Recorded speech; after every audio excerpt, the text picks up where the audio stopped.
Tu veux jouer en anglais avec tes enfants mais tu n'es pas bilingue? On voit comment le faire avec le jeu Le Lynx. Cette vidéo fait suite à la première partie que j'ai publiée la semaine dernière. Donc si tu l'as loupée, elle est en lien ici dans la description de la vidéo. La semaine dernière, on a vu comment préparer les cartes et le vocabulaire avec lequel on veut jouer pendant nos après-midi de Lynx in English. Aujourd'hui, on va voir comment organiser les parties en les rendant de plus en plus difficiles, histoire que les enfants ne nous mettent pas la pâtée tout de suite. Premier niveau, tu es le maître du jeu. Tu tires une carte, donc toujours dans le cas où tu as pensé que ton enfant avait besoin de connaître le mot tambourin, tambourine, tu tires la carte tambourin et en la montrant, tu dis tambourine. Les enfants cherchent et le premier qui trouve doit répéter le mot tambourine. De cette façon, l'enfant a été confronté au mot 2 fois, une première fois en l'entendant de ta part, une deuxième fois en le produisant lui-même, tout ça en se basant sur une image pour qu'il reconnaisse l'objet.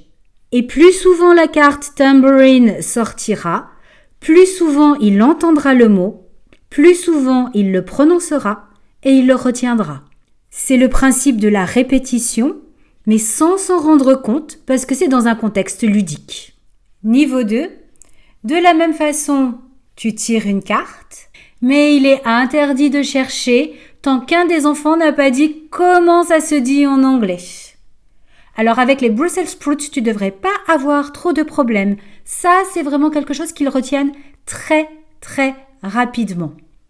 Ça sera peut-être plus compliqué si tu as gardé la carte autocuiseur ou talon aiguille. Avec pizza, ça roule. L'exercice est donc un petit peu plus compliqué puisqu'on fait appel à la mémoire. Mais comme c'est toujours en s'amusant, ça passe tout seul. On passe au niveau 3 et cette fois, c'est l'enfant qui devient le maître du jeu. Lorsqu'il tire une carte, il ne peut pas la montrer et faire jouer les autres tant qu'il n'a pas dit le mot en anglais. Alors, il va falloir éviter de laisser ce genre de carte dans le jeu parce que même en français, je ne sais pas comment on dit. Tu comprends pourquoi c'est important d'avoir des cartes avec des mots qui les intéressent? Parce que Rabbit, ils vont s'en souvenir. Et en fait, en choisissant ces mots-là, on les met dans les conditions du succès. Parce que oui, c'est vraiment un niveau 3. Chaque enfant sera tout seul face au vocabulaire. Il n'a plus les autres pour l'aider. Donc il va devoir se souvenir de tous les mots de vocabulaire qui sont sur les cartes. Autant choisir des mots qui l'intéressent et qu'il va retenir. Rabbit, pizza, cookies. On a donc déjà 2 jeux avec lesquels on peut s'amuser en English de façon très facile. Si tu as loupé la première vidéo avec le jeu Simon Says, je te mets le lien dans la description de la vidéo pour que tu puisses te rattraper.